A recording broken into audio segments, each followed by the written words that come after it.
আপনি সুন্নাতে খাতনা উপলক্ষে বাড়িতে অনুষ্ঠান করেন, কোনো সমস্যা নেই, মানুষকে খাওয়ান।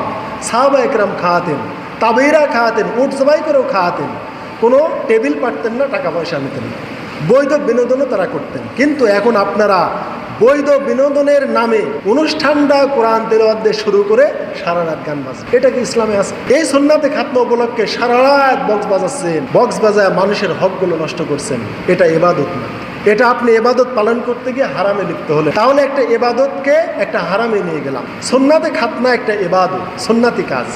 সুন্নাতে খাতনা উপলক্ষে মানুষকে দাওয়াত খাওয়ানো সুন্নাত। আম্মা জান আয়েশা সিদ্দিকা রাদিয়াল্লাহু তাআলার ভাতিজা, তাকে সুন্নাতে খাতনা দিয়ে খাওয়ানো হয়েছে। অনেক সাহাবীর মুসলমানিতে বা সুন্নাতে খাতনায় উট মেরেও খাওয়ানো হয়েছে, উট জবাই করেও খাওয়ানো হয়েছে। হযরতে আব্দুল্লাহ রাদিয়াল্লাহু তাআলা আনহু মানুষের হাজামগিরি করতেন। প্রখ্যাত তাবি নাফে এবং অন্যান্য তাবি ওনাদের সুন্নাতে খাতনায় তারা খাওয়ার আয়োজন করেছে। পরে তারা বয়সে গর্ব করেছেন যে আমার মুসলমানিতে মানসিক উট জবাই করে খাওয়ানো হয়েছে, তারা গর্ব করত। তো যাই হোক, আম্মা জান আয়েশা সিদ্দিকার এক ভাতিজার ওরকম সুন্নাতে খাতনায় বিশাল আয়োজন, ধুমধাম, খাওয়া দাওয়া।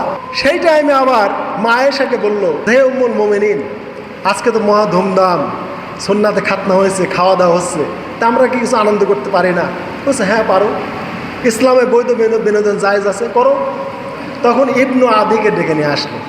ইবনু আদি হচ্ছে সেই যুগের আজকের মাইকেল জ্যাকসন, পোপ সম্রাট, বড় বড় বাবরি মহিলাদের মতো। ও হচ্ছে পোপ সঙ্গীত গায়, চুল হেলিয়ে দুলে শয়তানের মতো দেখতে। তো যেই অনুমতি দিচ্ছে আম্মা জান আয়েশা যে হ্যাঁ, অনুষ্ঠান উপলক্ষে বা সুন্নাতে খাতনা উপলক্ষে বা বিবাহবাদী ইত্যাদিতে তোমরা বৈধ যদি বিনোদন করে এটা জায়েজ আছে, এটা না জায়েজ না। আল্লাহ রাসূল আমাকে বিনোদনে নিয়ে যেতেন ঈদের দিন। তোমা আয়েশা এই অনুষ্ঠান উপলক্ষে, সুন্নাতে খাতনা উপলক্ষে, অনুষ্ঠান উপলক্ষে বিনোদনের অনুমতি দিল। কিন্তু অনুমতি পাওয়ার পরে কি হলো, মানুষের ইবনু আদিকে ডেকে নিয়ে আসে। আর ইবনু আদি ছিল পোপ সম্রাট, আজকের মাইকেল জ্যাকসন।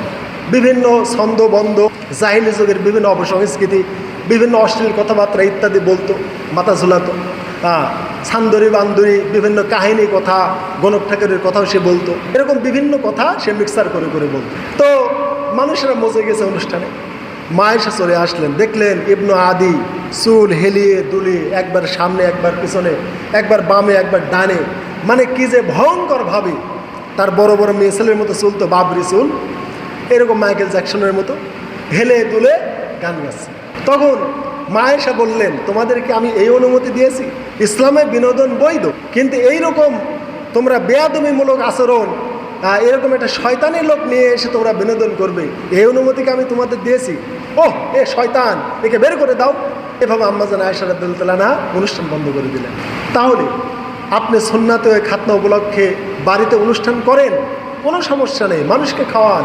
সাহাবা একরাম খাওয়াতেন, তাবেইরা খাওয়াতেন, উট জবাই করেও খাওয়াতেন, কোনো টেবিল পাঠতেন না, টাকা পয়সা নিতেন না, বৈধ বিনোদনও তারা করতেন। কিন্তু এখন আপনারা বৈধ বিনোদনের নামে অনুষ্ঠানটা কোরআন তেলাওয়াত দিয়ে শুরু করে সারা রাত গান বাজে। এটা কি ইসলামে আছে? এই সুন্নাতে খাতনা উপলক্ষে সারা রাত বক্স বাজাচ্ছেন, বক্স বাজায় মানুষের হকগুলো নষ্ট করছেন। এটা ইবাদত না। এটা আপনি ইবাদত পালন করতে গিয়ে হারামে লিপ্ত হলেন। কত মানুষের ঘুম নষ্ট করেছেন, কত অসুস্থ মানুষ ঘুমাতে পারে নাই, ওই জবাব কিয়ামতে কিভাবে দিবেন?